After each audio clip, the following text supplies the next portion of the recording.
শ্রী গুরু জয়, শ্রী গুরু জয়, শ্রী গুরু জয়। আমি ইভা চক্রবর্তী আপনাদের আর এক নতুন গুরু কথা শোনাতে এলাম।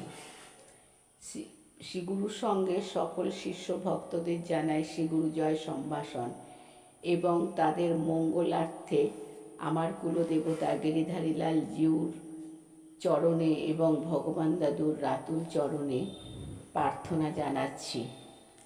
আজকে আমি যে গুরু কথাটা বলবো সেটা স্বামী ব্রহ্মানন্দের কথা। উনি উনি স্বদেশী যুগের বিপ্লবী ছিলেন। সদ্গুরুর সন্ধানে কিভাবে ভগবান দাদুর সাথে তার দেখা হয়েছিল সেই ঘটনাই আজকে আমি বলবো।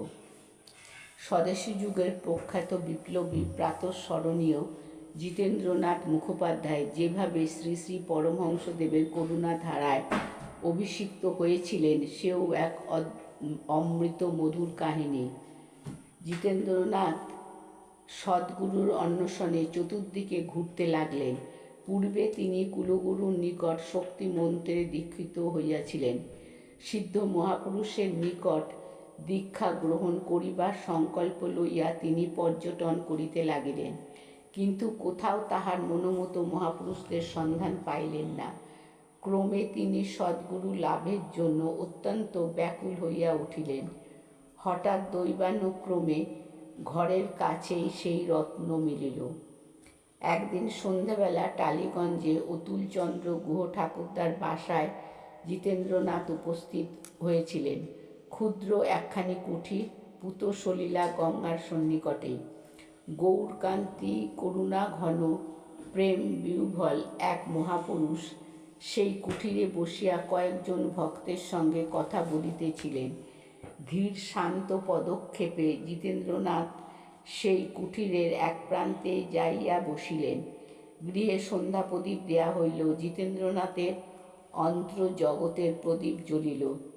শান্তভাবে গৃহের এক প্রান্তে বসিয়া থাকিয়া জিতেন্দ্রনাথ এই মহাপুরুষের সম্বন্ধে চিন্তা করিতে লাগিলেন। ক্রমে রাত্রি হইল। একে একে অনন্য ভক্তেরা চলিয়া গেলেন, কিন্তু জিতেন্দ্রনাথ সেইভাবেই বসিয়া রহিলেন। এক অপূর্ব শান্তি বিরাজিত পরিবেশ।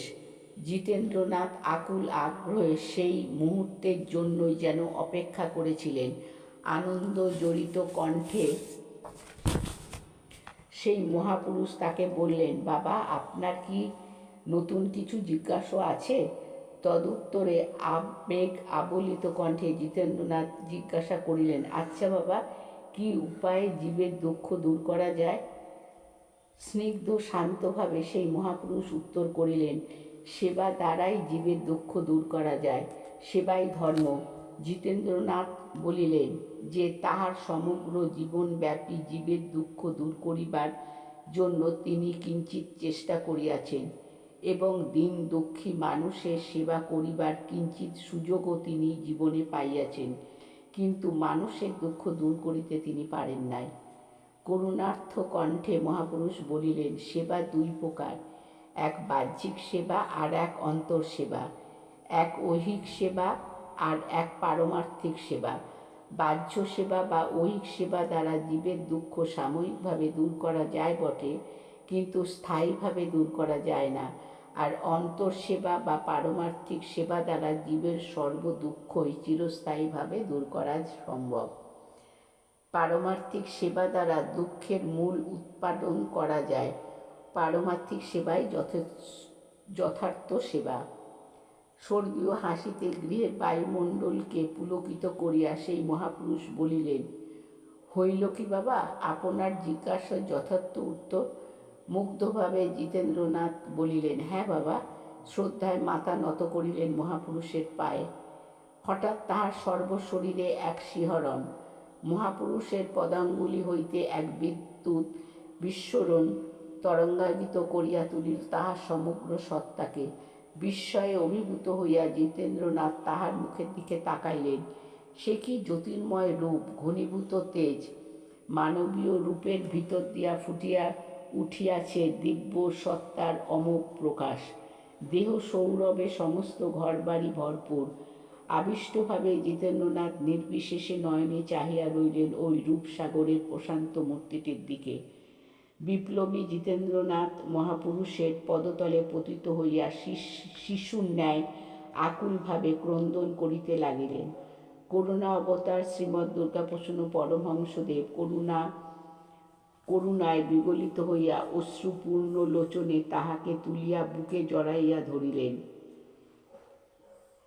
করুণা অবতার শ্রী দুর্গাপ্রসন্ন পরমহংসদেব এমনভাবে সেই দিন যে বিপ্লবী জিতেন্দ্রনাথকে নিজে বুকে জড়াইয়া ধরিয়াছিলেন, তিনি পরবর্তীকালে শ্রী শ্রী পরমহংসদেবের সন্ন্যাসী শিষ্য স্বামী ব্রহ্মানন্দ মহারাজ।